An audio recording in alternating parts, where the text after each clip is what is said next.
Selamat berjumpa kembali dalam layanan audio Sahabat Seperjalanan. Hari ini adalah hari Kamis 14 Mei 2026.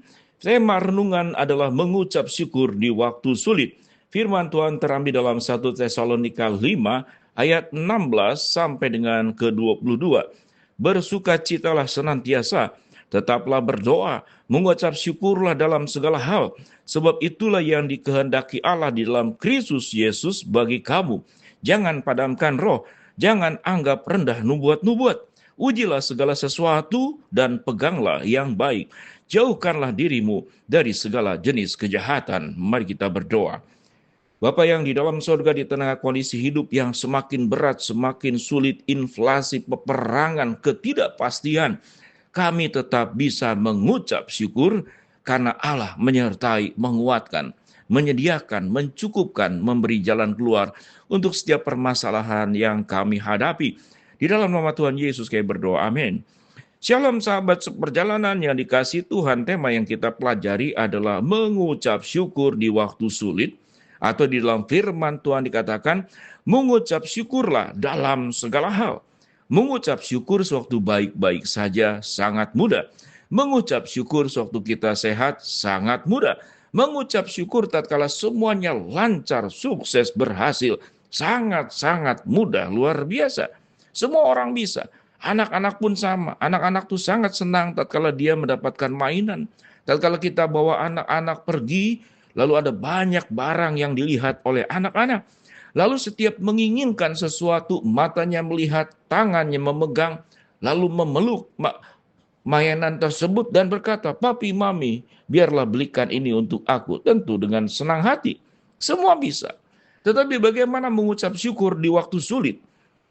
Di dalam firman Tuhan dikatakan, bersukacitalah senantiasa. Mengucap syukur itu kaitannya dengan sukacita.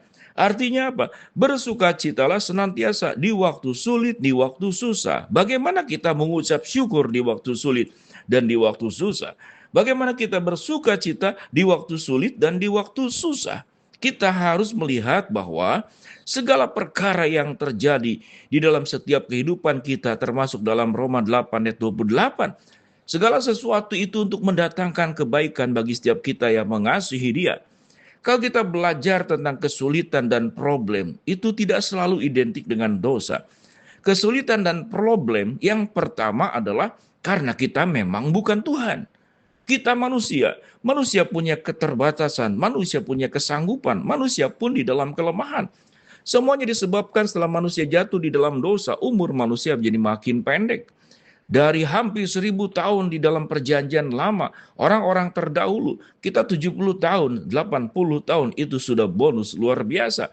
Sehingga kesulitan itu adalah sesuatu yang wajar karena kita manusia yang terbatas. Karena kita manusia yang tidak punya kemampuan seperti Allah yang Maha Kuasa. Bagaimana kita mengucap syukur di waktu sulit? Firman Tuhan berkata bahwa Tuhan akan ada buat kita. Firman Tuhan berkata bahwa Tuhan tidak akan membiarkan anak cucumu meminta-minta roti. Firman Tuhan mengajarkan di dalam Matius 6, janganlah engkau khawatir, kesulitan sehari cukuplah untuk sehari.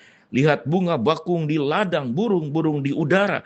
Bahkan serigala yang tidak punya liang, dia punya liang. Tetapi anak manusia, bahkan Yesus sebagai Allah yang bisa mencukupkan dirinya terhindar dari berbagai kesulitan. Tuhan sendiri memilih penderitaan. Tuhan sendiri memilih jalan yang sulit yang disebut dengan Via Dolorosa. Artinya kehidupan tidak hanya berbicara menjauhkan daripada kesulitan hidup. Tapi kehidupan berbicara agar kita menjalani kehidupan ada makna. Agar menjalani kehidupan ada kebenaran yang kita lakukan. Ada sebuah kehidupan dan kesetiaan. Sehingga kehidupan kalau tanpa ada kesulitan, kita tidak membutuhkan perjuangan. Menjadi pribadi yang hanya menerima, dan menerima. Pada prinsipnya bahkan sebelum manusia jatuh di dalam dosa, bekerja itu adalah perintah Allah. Kepada Adam dan Hawa, engkau harus bekerja, mengelola bumi yang dipercayakan oleh Allah. Itu sebelum jatuh di dalam dosa. Apalagi setelah kita jatuh di dalam dosa. Setelah kita memang mendapatkan sebuah dampaknya bahwa kita akan berjerih lelah. Bahwa wanita itu akan sulit melahirkan dan laki-laki Adam akan berjerih payah mengelola tanah ini. karena menjadi kutuk setelah manusia jatuh di dalam dosa. Persoalan tentang kesulitan, biarlah kita melihat dari berbagai sisi. Pertama, kesulitan, problem, masalah karena kita bukan Tuhan, kita manusia yang terbatas. Kesulitan, masalah karena setelah manusia jatuh dalam dosa, problem-problem kesulitan itu terjadi akibat dosa, dan kemudian manusia mengisi seluruh muka bumi ini dengan dosa-dosanya sendiri, perbuatan-perbuatannya sendiri. Miliaran orang sebagian melakukan perbuatan dosa dengan kehidupan lamanya, yang belum bertobat, yang belum memiliki kasih Kristus. Bahkan orang percaya yang sudah jadi anak Tuhan pun sudah menerima Yesus masih bisa berbuat dosa, masih bisa membunuh, masih bisa menghakimi, masih bisa mengfitnah, masih bisa mencelakakan orang lain. Kita berada di dalam dunia yang tidak sempurna setelah jatuh dalam dosa. Sehingga dengan demikian biarlah kita boleh mengucap syukur di waktu sulit. Karena firman Tuhan mengajarkan bersukacitalah senantiasa. Firman Tuhan mengajarkan mengucap syukur dalam segala hal. Sebab itulah yang dikehendaki Allah di dalam Kristus bagi kamu. Ayat 17 dikatakan tetaplah berdoa. Bagaimana kita bisa kuat di dalam waktu menghadapi kesulitan? Tekunlah berdoa. Sewaktu kita berdoa tidak hanya mengucapkan kata-kata, tapi menangkap janji-janji Allah di masa-masa sulit sekalipun, seperti dalam Mazmur 23, dalam lembah kekelaman gadamu dan tongkatmu, itu yang menghibur aku. Tuhan tidak akan membiarkan engkau terjatuh tergeletak, tapi ada sepasang tangan Tuhan yang ajaib yang akan menopang engkau. Sehingga kesulitan seberat apapun, pertolongan dan kekuatan Tuhan melebihi kesulitan itu sendiri. Masalah sebesar apapun, Allah yang kita sembah jauh lebih besar daripada masalah yang kita hadapi. Allah punya kuasa, Allah Maha Tahu. Firman Tuhan berkata, Dia tidak pernah tertidur dan terlelap penjaga Israel. Israel adalah bangsa yang dipilih oleh Allah, dan kita pun adalah pribadi-pribadi yang dipilih oleh Allah, diselamatkan oleh Allah, dijamin oleh Tuhan. Banyak ayat yang mengatakan, salah satunya, Tuhan tempat perteduhanku, Tuhan adalah sauh yang aman, Tuhan adalah kota bentengku, Tuhan itu memberikan kesejukan, ketenangan kepada aku seperti rusa yang merindukan air.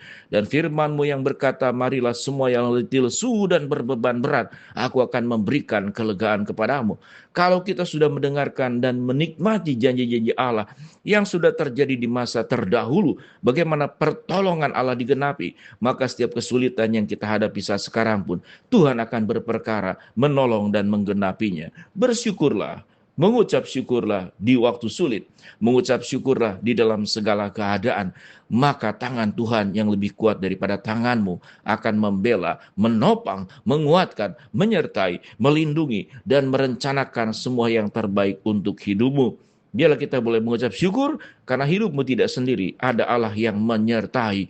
Firman Tuhan berkata, aku sekali-kali tidak akan meninggalkan engkau dan aku sekali-kali tidak akan membiarkan engkau. Setiap kalimat penyertaan Tuhan menyertai dari sekarang sampai selama-lamanya atas hidupmu. Mengucap syukurlah di dalam segala waktu, khususnya di waktu sulit. Kita berdoa. Bapa dalam surga, terima kasih buat firman-Mu yang kami pelajari. Hamba-Mu berdoa buat sahabat perjalanan yang sakit, Tuhan jamah sembuhkan. Yang sedang menghadapi masalah, Tuhan bukakan jalan. Yang sedang berdoa mengharapkan sesuatu, Tuhan kabulkan sesuai dengan waktu dan rencana Tuhan yang terbaik. Di dalam nama Tuhan Yesus, biar kami belajar untuk bisa mengucap syukur di dalam segala hal. Amin.